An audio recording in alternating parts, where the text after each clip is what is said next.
Hi everyone, and welcome back to my channel, the channel that's all about the art of being ill.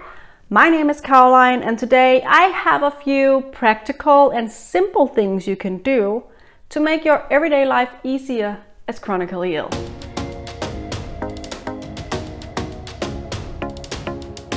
Before we get started, please don't forget to subscribe to my channel. It would mean so much to me. And also you can go follow me on my Instagram. That's also called The Art of Being Ill. I will put a link for my Instagram in the description down below. My first tip is to dose your medicine. Dosing my medicine has definitely made it easier for me to just remember to take all of my pills. And also I take quite a few pills every day, and as many of you probably do. And I don't only take my medicine, I also take a lot of different types of supplements. And it takes a lot of time to get all of those pills all out of their different packages. So by dosing my medicine, I spend some time doing this every Sunday, but then it releases a lot of time for me in my mornings, in my everyday life, because I don't have to take every little pill out of each packaging. You can buy these in the pharmacy, and I've actually seen some people on Instagram who are decorating their dosing case. And it's actually really beautiful, so you could also do that if you're a little bit creative. My second tip is to meal prep. Having a healthy diet is really important for everybody, but especially for us with chronic illness, since our bodies are sick and we need all the help we can get, and that includes good and healthy nutrition. However, it can be incredibly overwhelming to have to cook a lot of healthy food.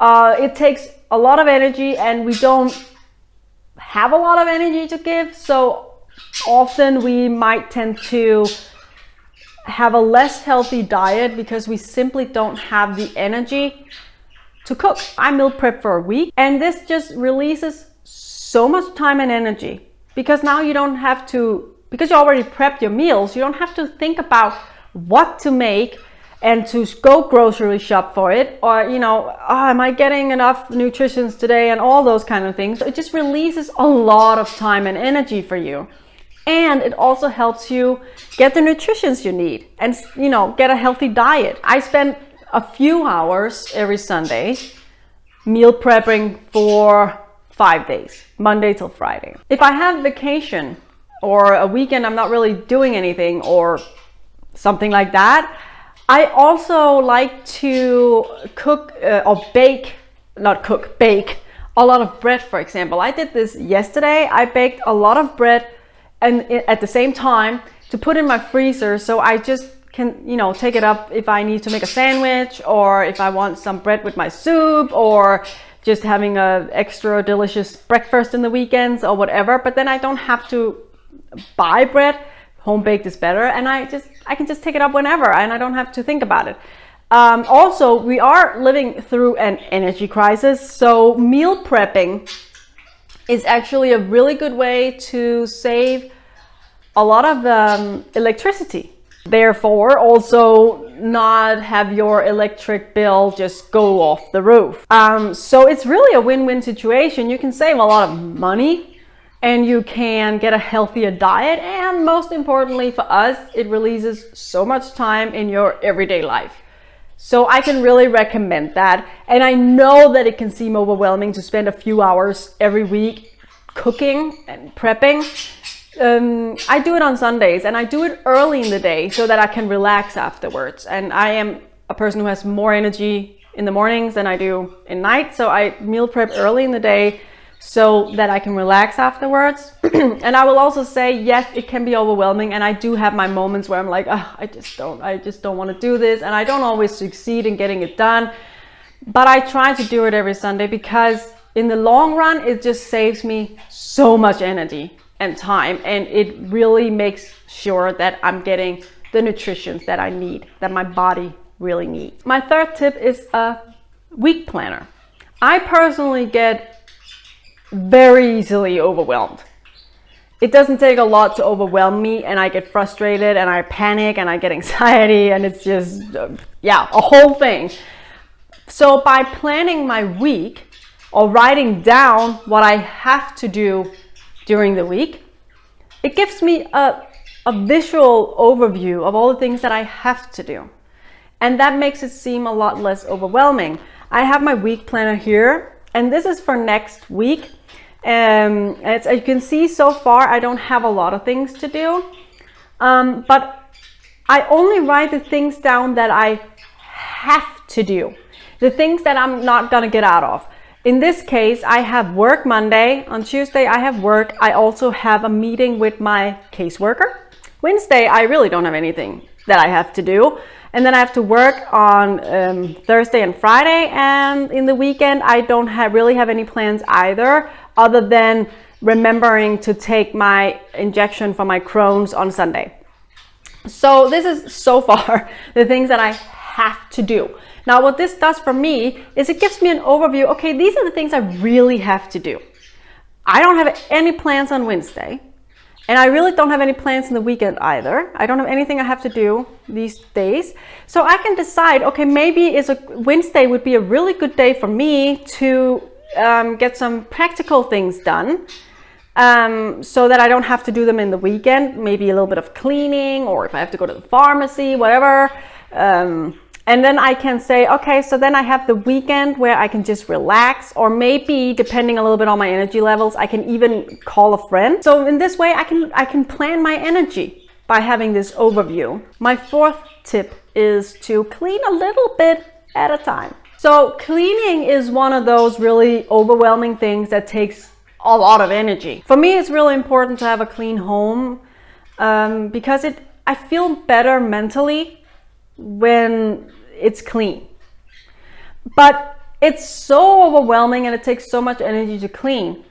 So by dividing the cleaning tasks up so that I don't have to do everything at the same time. You could do your dishes one day, and then the next day you could do a little dusting. The third day you vacuum or whatever, and the fourth day you do your laundry, and then maybe you have vacation time or something like that. So you're like, oh, okay, I'm gonna spend a few days of my vacation doing, cleaning my oven or my closet or whatever. And this can really make sure that your home is clean. And also you don't have to spend a lot of energy on it because you're dividing the tasks up. And also you avoid this situation where everything piles up. So all of a sudden you have a lot of laundry, you have a lot of dishes, you have a lot of vacuuming to do, right? And you have a lot of dusting to do, and everything is just a mess. Because once things pile up, it becomes so much more overwhelming and so much harder for us to get it done. And then it will just be an evil circle. So by dividing your cleaning into smaller tasks and doing a little bit every day or every other day, or however it fits your schedule, can really release a lot of energy and make it less overwhelming to live in a nice, clean home. The last tip I want to give you is to not plan too many activities in your life. And this is probably the hardest thing to do. Because, well, first of all, we live in a society that really rewards, being active and doing things all the time and being productive. So it's hard to let go of that and just do your own thing. But also because the activities you would usually plan are also activities you usually really want to do. So, hanging out with friends, family, maybe you have a hobby you like to do, whatever. So these things are often the things that you actually really want to do and not the things you have to do. So therefore, it can be a little bit heartbreaking to cut down on your activities. However, having a more balanced free time, if you will, not having your schedule packed with social events, going to concert, family things and whatever, and having to go to a hobby every day of the week. Like, if you balance it down so that maybe you only have social activities every other weekend, maybe you only have one hobby you do once a week, or however it fits you and your energy levels and your schedule, it can really, well, not only release a lot of time for you to rest and gain energy, but also if you have too much of a packed schedule, you won't enjoy the things you do. You won't enjoy hanging out with your family. You won't enjoy hanging out with, going out with your friends, going to a concert, because you just feel overwhelmed and you don't have a lot of energy and your body is just screaming for you to rest.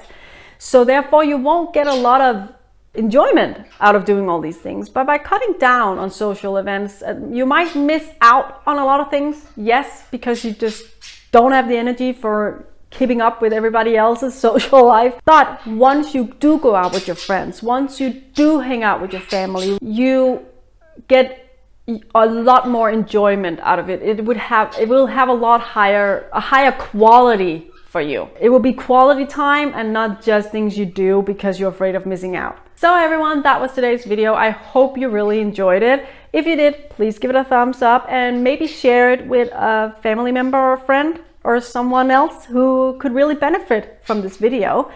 Don't forget to subscribe to my channel. That would be so helpful for me. And go follow me on my Instagram, that's also called The Art of Being Ill. Have a blessed rest of the day, everyone, and I will see you next time right here on my channel, The Art of Being Ill. Bye.